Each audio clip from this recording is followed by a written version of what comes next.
हम आ गए हैं लिवरपूल कैथेड्रल देखने के लिए, क्योंकि ये एक हेरिटेज बिल्डिंग है ब्रिटेन की।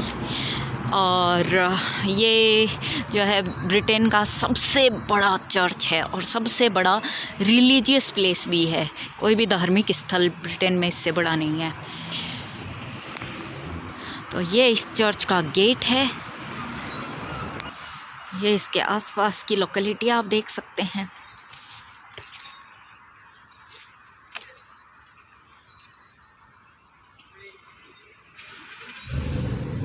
रोडनी स्ट्रीट है या अपर ड्यूक स्ट्रीट है, जो ऊपर की तरफ जा रही है, नीचे लोअर ड्यूक स्ट्रीट या ड्यूक स्ट्रीट।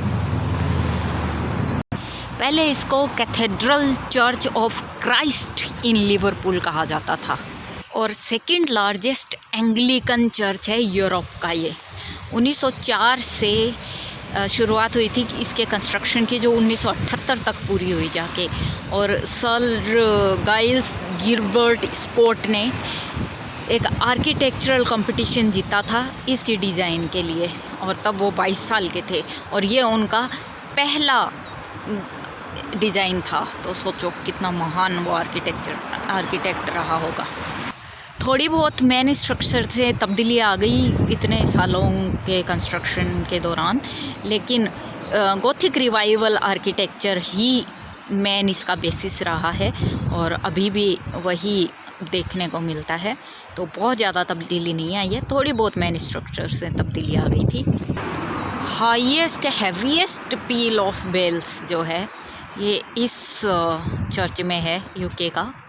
तो भाई ये सीढ़ियाँ हैं, ये आप चर्च की तरफ जा सकते हैं इधर से तो है इसकी मेन एंट्रेंस भाई। अभी जो इसकी बंद हो चुकी है, 6 बजे बंद हो जाता है, 10 बजे खुलता है। सही है।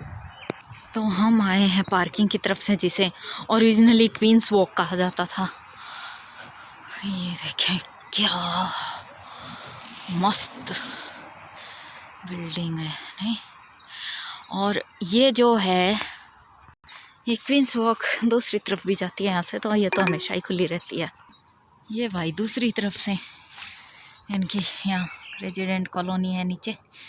और ये जो है चर्च ऑफ इंग्लैंड का कैथेड्रल है और इसमें एक सीट होती है जो एंग्लिकन बिशप ऑफ लिवरपूल की होती है, जो कि बहुत बड़ी बात है। जो एक ही होता है यॉर्कशायर काउंटी में एक ही होता है जो यहाँ बैठता है। और ये दुनिया का सबसे लंबा कैथेड्रल है, जिसकी अंदर वाली लंबाई तो है 621 फीट, सॉरी बाहर से लंबाई तो है 621 फीट और अंदर से लंबाई है 480 फीट। और ये जो रोशनदान बने हुए हैं ना, ये इसी स्टाइल के रोशनदान जो है वो गोथिक स्टाइल के आर्किटेक्चर में बनते हैं। और ये हाईएस्ट गोथिक आर्च इस कैथेड्रल के ही हैं, इसी बिल्डिंग के हैं हाईएस्ट गोथिक आर्च। इतनी ऊंची ऊंची खिड़कियाँ गोथिक स्टाइल में इसी की हैं, और जो पिलर खंबे वगैरह भी। ओके। और जो है इसमें 14 घंटियाँ लगी हुई हैं भाई साहब।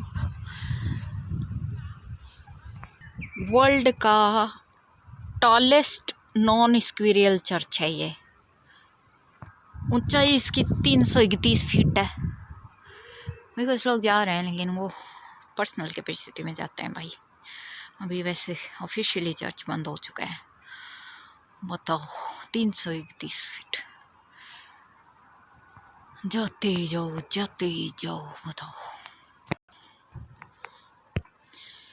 भाई साहब। महल जितना बड़ा तो चर्च है ये। इधर से ओपन होती है गेट। सही है। हाँ देखो कबूतरों के मजे हैं। ऊपर खिड़कियाँ खुली है पूरा। रोशनी और हवा की तो कोई दिक्कत ही नहीं है इसमें। हवा तो वैसे ही इतना ऊंचे ऊंचे गुंबद हैं, तो रहती है और रोशनी इन खिड़कियों से चली जाती है। और ये जो गौथिक स्टाइल की जो खिड़कियाँ होती है ना, उसमें पूरी इनकी जीवनी बनाई गई होती है शीशे को तोड़ तोड़ के और उकेर के, और यीशु मसीह की पूरी जीवनी इसमें उकेरी होती है, जन्म से मृत्यु तक। ये सामने से देख लो भाई, अगली बार अंदर से दिखाएंगे, तीसरी बार लिवरपूल आएंगे तब। एक दिन में तो पूरा ही नहीं होता शहर। आज इतनी ऐतिहासिक जगह देखी है, पिछली बार तो समुद्र देख के ही बारिश आ गई थी, चले गए। ये गेट देखो हमारे महलों के जैसे लकड़ी का गेट है, लेकिन इसमें बीच में एक और काम किया गया है कि बीच में जाली लगी है लोहे की, है ना। स्क्वायर लकड़ी का है, फिर अंदर जाली है स्क्वायर, और फिर ऊपर जो है वो कांटे जैसे लोहे के लगे हुए हैं, जो हाथियों वगैरह के आक्रमण से बचाने के लिए अपने किलों में होते हैं वैसे। ये इधर जो है रहने वालों का है, ये इनकी कॉलोनी लगती है। चर्च से जो रिलेटेड लोग होते हैं उनकी ये पार्किंग लगती है, बाकी पता नहीं है भाई, अंदाजा ही लग रहा है। तो ये यीशु मसीह बच्चों को आशीर्वाद देते हुए, सही है। ये लेडी चैपल वाला वो लगता है एरिया, वो देवदासियों के जैसे